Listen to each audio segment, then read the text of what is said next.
Guys, welcome na sab sa ato ang motivational story o gitawag nato og mga sambingay sa Bisaya.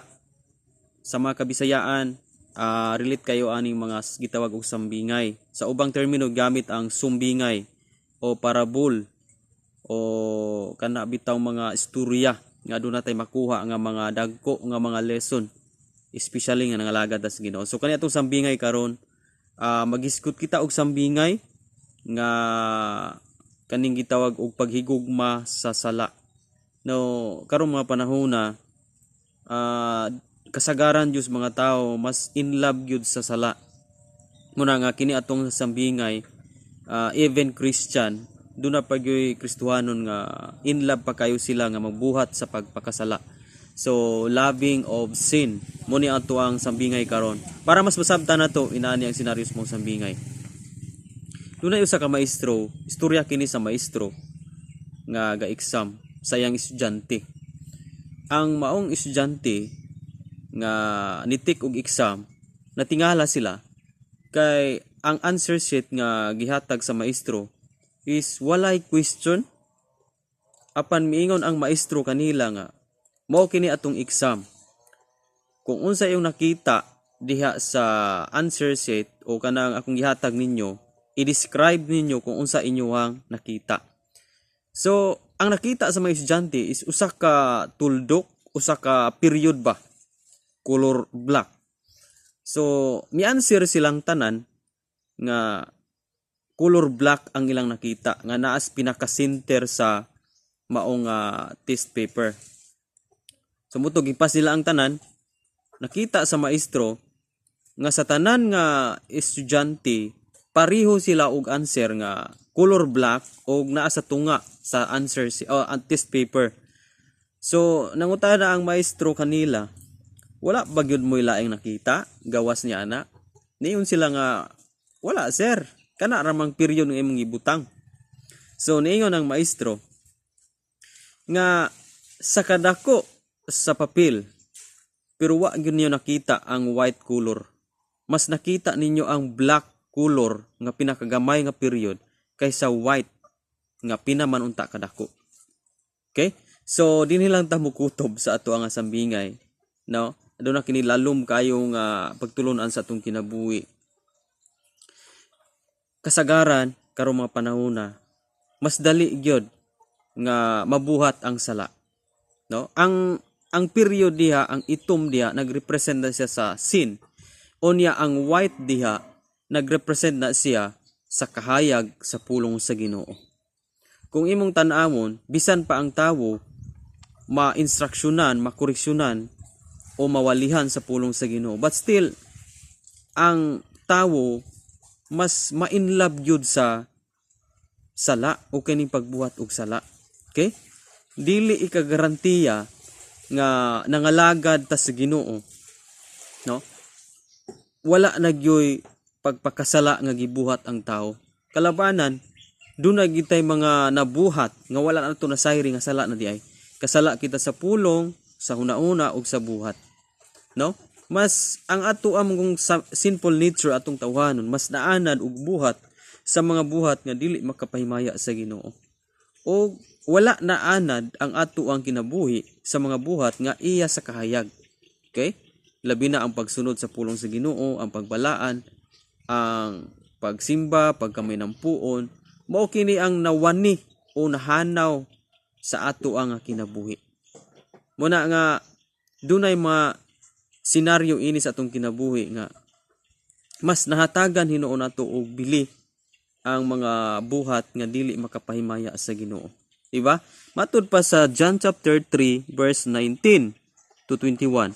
Ug kini moong silot, ang kahayag mianis kalibutan, apan gipalabi sa mga tao ang kangitngit kaysa kahayag, kay dautan man ang ilang binuhatan. In verse 20, ug ang tanan nga nagbuhat og dautan, dili gustos kahayag ug dili moduol niini, kay dili siya buot nga mabutyag ang iyang dautang binuhatan. Apan ang magbuhat sumala sa kamatuoran, muduol sa kahayag aron makita nga magmatinumanon siya sa Dios. Muna nga kung kita doon na natay Kristo sa atong kinabuhi, pinasahi gyud ta niining kalibutana. Gilain kita sa Ginoo aron nga muduol kita sa kahayag. Okay? Naa si Kristo mi-rescue sa atong kinabuhi. Okay? Gipasaylo tas itong mga kalapasan, pero wala tatawga sa Ginoo para magpuyo kita diha sa mga buhat sa una sa atuang sinful nature.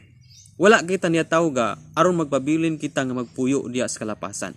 Gitagaan na kita og kagawasan ni Kristo. Matud pa sa Galatia chapter 5 verse 1, gihatagan na kamo kagawasan ni Kristo, busa ayaw na kamo paulipon pag-usab sa sala.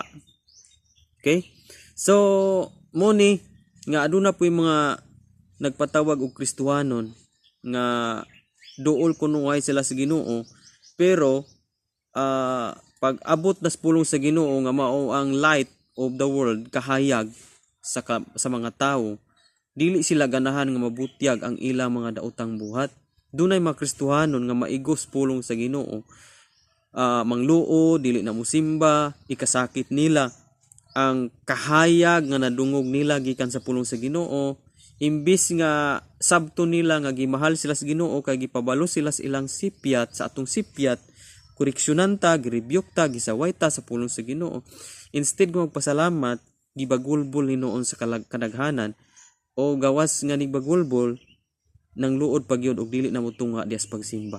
Inani kasakit nga pamalandungon sa Ginoo nga gipabalo kita naa ang kahayag, pero ang sala mas dali kayo nga matutukan nato ang sala.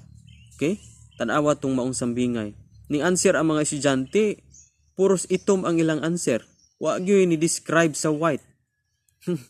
wala gyud naka-describe bisan usa nga white, pero ang itom nga pinakagamay, agaw pansin nila og mo'y nakita nila ang at gamay nga itom. So muni nga ang sala agaw pansin gyud ni, bisan dili kini maayo o dili kini maistubangan sa Ginoo og duna kini konsekwensya sa kinabuhi, pero ngano gidagway nga atong tawhanon, agaw pansin man ang sala. Matud pa ni Pablo nga dunay dili niya masabtan sa kinabuhi, nga duna say buot buhaton dili niya mabuhat, duna siya dili angay buhaton mao hinuoy na buhat niya. Okay? Kaya naamong gutaaning gitawag og sinful nature. Makigsumpaki kini sa espiritu, sa espirituhanong bahin. Ang atong tawhanon mo ni ang makigsumpaki sa espirituhanon. Muna nga magbuhat unta taog maayos tubangan sa Ginoo, mubalabag dayon ang ato ang tawhanon. Okay? So igsuon kining mao nga sambingay nagpahinumdum kini kanato nga tagaan nato og dakong bili ang kahayag nga gikan sa pulong sa Ginoo. Kay especially nga gitubos na ta ni Kristo, giula na yang dugo alang sa atong mga kalapasan, yan ang gihugasan o gihinluan ta. So wala nay rason nga magpuyo pa kita sa pagpakasala. Instead nga matud pa sa pulong sa Dios nga ipahukas na niya ang daan atong pagkatao ug ipasulob niya ang bagong pagkatao nga gibuhat ni Kristo dito sa cross. Okay? Subot pasabot magkinabuhi kita nga matarong, kinabuhi kita nga uyon sa kabubuton sa atong langitnon nga Amahan. Okay? So kung na-bless ka nini mga sambingay, paki-comment lang sa ato ang comment section, and be sure guys nga naka-subscribe ka para updated ka ug ma-notify ka sa daghan pa nato mga video about sa Kristohanon nga mga sambingay. God bless, glory to God. Kita-kita na punta sa next na pun nga sambingay.